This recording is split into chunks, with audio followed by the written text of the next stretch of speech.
एक गांव में दो भाई अपने अपने परिवार के साथ रहते थे। एक भाई अमीर था तो दूसरा गरीब। दिवाली आई, सारे गांव में खुशियां मनाई जा रही थी।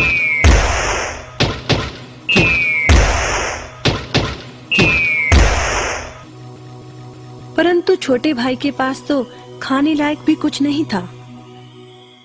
वह बड़े भाई के पास मदद मांगने गया। बड़े भाई ने दुत्कार कर बैरंग वापस भेज दिया। बेचारा उदास लौट रहा था कि रास्ते में एक बूढ़ा दिखाई दिया। बूढ़े के पास लकड़ियों का एक बड़ा सा गट्ठर था। बूढ़े ने उससे पूछा, क्या बात है बेटे, बहुत उदास हो? दिवाली पर तो खुश होना चाहिए। काहे की दिवाली ताऊ, मेरे भाई ने भी मेरी मदद नहीं की।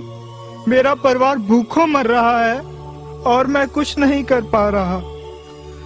यदि तुम मेरी मदद करो, इन लकड़ियों के गट्ठर को मेरे घर पहुंचा दो, तो मैं तुम्हें जो दूंगा उससे तुम अमीर हो जाओगे। छोटा बूढ़े के पीछे चलता हुआ लकड़ियों के गट्ठर को उसके घर छोड़ आया। बूढ़े ने छोटे को एक मालपुआ दिया और बोला, जंगल में जाना, एक जगह अजीब तरह के 3 पेड़ तुम्हें दिखेंगे, जिसके पास एक चट्टान होगी। ध्यान से देखोगे तो चट्टान के कोने में तुम्हें गुफा का एक मुंह दिखेगा। गुफा में चले जाना, वहां 3 बौने रहते हैं। मालपुआ उन्हें बहुत पसंद है, वैसे किसी भी कीमत पर छोड़ेंगे नहीं। तुम उनसे धन नहीं मांगना, बल्कि कहना मुझे पत्थर की चक्की दे दो। छोटा भाई गुफा में जा पहुंचा। उसके हाथ में मालपुआ देखकर एक बौना बोला, ये मुझे दे दो, मैं तुम्हें इसके बदले में जो कहोगे दे दूंगा। छोटा बोला, मुझे बस अपनी पत्थर की चक्की दे दो। चक्की लेकर छोटा जैसे ही चलने लगा, बौना बोला, इसे मामूली चक्की ना समझना। इसे घुमाने पर तुम जो मांगोगे इसमें से निकलता रहेगा। इच्छा पूरी होने पर इस पर लाल रंग का कपड़ा डाल देना, सामान बनना बंद हो जाएगा। चक्की लेकर छोटा भाई घर पहुंचा। पत्नी और बच्चे भूखे थे। उसने कहा, यहाँ पर एक कपड़ा बिछाओ। कपड़ा बिछाकर चक्की उसके ऊपर एक किनारे रखकर छोटे ने चक्की चलाई और बोला, चक्की चक्की चावल निकाल।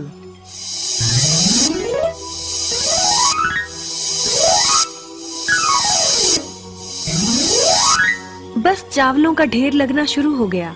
लाल कपड़े से चक्की को ढककर छोटे ने फिर कपड़ा हटाया और दोबारा चक्की चलाकर बोला, चक्की चक्की दाल निकाल।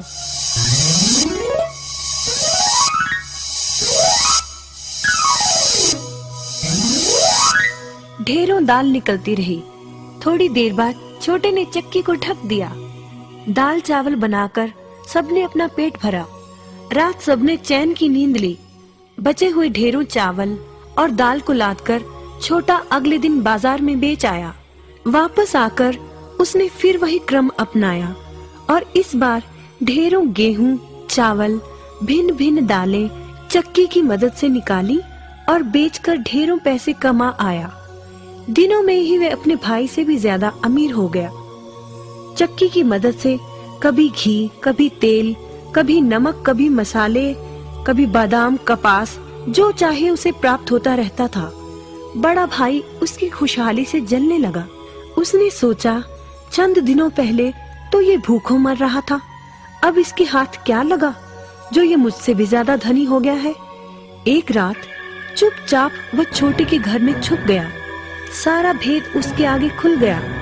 अगले दिन जब छोटा बाजार सामान बेचने गया था, तो बड़ा भाई छोटे के घर पहुंचा और उसके घर से चक्की चुरा कर ले आया और अपने परिवार को लेकर दूर कहीं टापू में जाकर बसने के इरादे से घर से चल पड़ा। समुद्र किनारे पहुंचकर उसने एक नाव खरीदी। सभी उसमें बैठ गए और नाव में बैठकर टापू की ओर चल दिए। उसकी पत्नी हैरान थी कि एक बेकार सी चक्की लेकर उसका पति सारा घर बाहर छोड़कर हम सबको लेकर कहाँ जा रहा है। बड़े भाई ने पत्नी की जिज्ञासा शांत करने के लिए चक्की को घुमाया और बोला, चक्की चक्की नमक निकाल।